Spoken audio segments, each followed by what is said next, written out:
Dictation start होगा 5 second बाद। Start. दूसरी लहर कमजोर पड़ने के साथ ही ज़्यादातर राज्य अब पाबंदियां दूर भी तेजी से कर रहे हैं।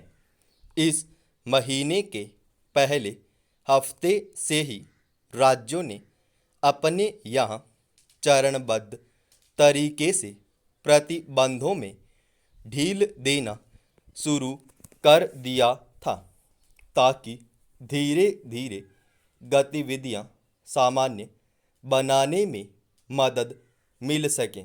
दिल्ली सरकार ने तो प्रमुख बाजारों को खोलने की इजाज़त पहले ही दे दी थी। अब साप्ताहिक बाजार भी फिर से लगने लगेंगे। मॉल और बड़े व्यावसायिक परिसरों में काम शुरू हो सकेगा। इसके अलावा रेस्तरां, बार, उद्यान भी खोल दिए गए हैं। दिल्ली के अलावा उत्तर प्रदेश, उत्तराखंड, राजस्थान, पंजाब, हरियाणा, तेलंगाना आदि राज्यों ने भी अपने यहाँ सभी शहरों को सख्त पाबंदियों से लगभग मुक्त कर दिया है। तेलंगाना ने तो अपने यहाँ शिक्षण संस्थान भी खोलने का फैसला किया है। हालांकि कई राज्य अभी हालात को देखते हुए स्कूल, कॉलेज आदि खोलने में हिचकिचा रहे हैं।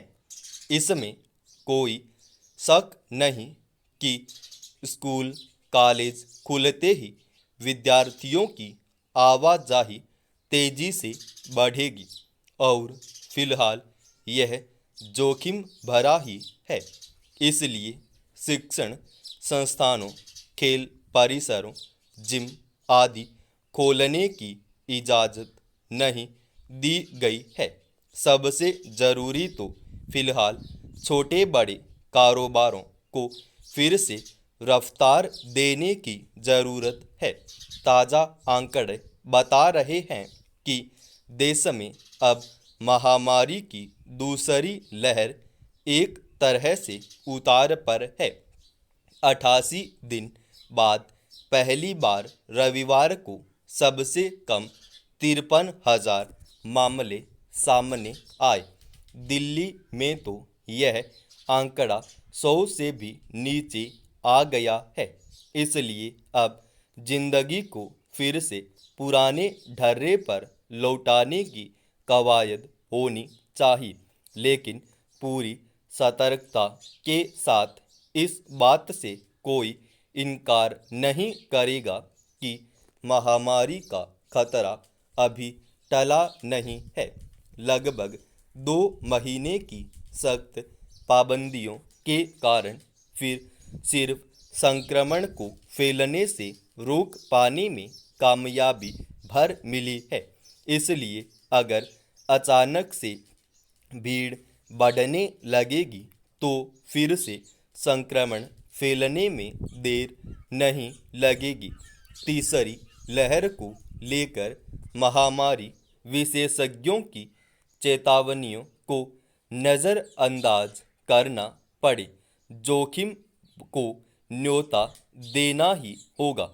तीसरी लहर का खतरा सितंबर अक्टूबर में ही बताया जा रहा है।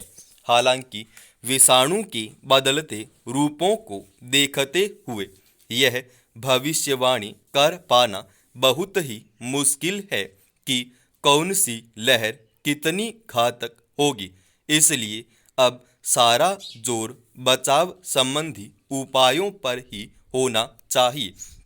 सच तो यह है कि अभी भी लोग हद से ज़्यादा लापरवाही बरत रहे हैं। बिना मास्क के घूमने, सार्वजनिक स्थानों पर सुरक्षित दूरी का पालन न करने, उचित तरीके से हाथ न धोने जैसी बातें आम हैं। कर्फ्यू के दौरान भी आवारागर्दी करते हुए लोग मिले। ऐसे में पुलिस को सख्ती के लिए मजबूर होना पड़ता है। दुस्साहस की यह प्रवृत्ति खतरनाक है।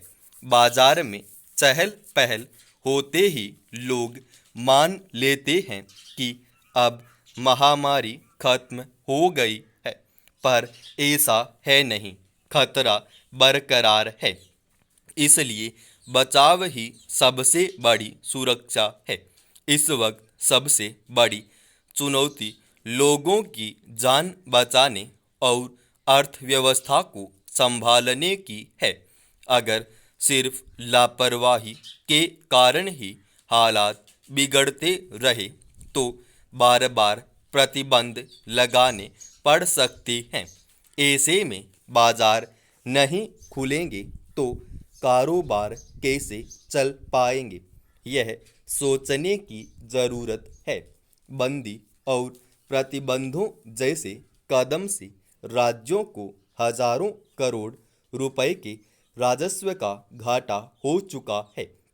ज़्यादातर राज्यों की माली हालत खस्ता होती जा रही है।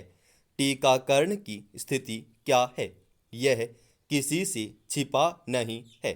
इसलिए अगर सतर्कता के साथ कदम नहीं बढ़ाए गए तो आने वाले वक्त में महामारी के खतरे के साथ ही अन्य जोखिम भी फिर से हालत खराब कर सकते हैं। समाप्त।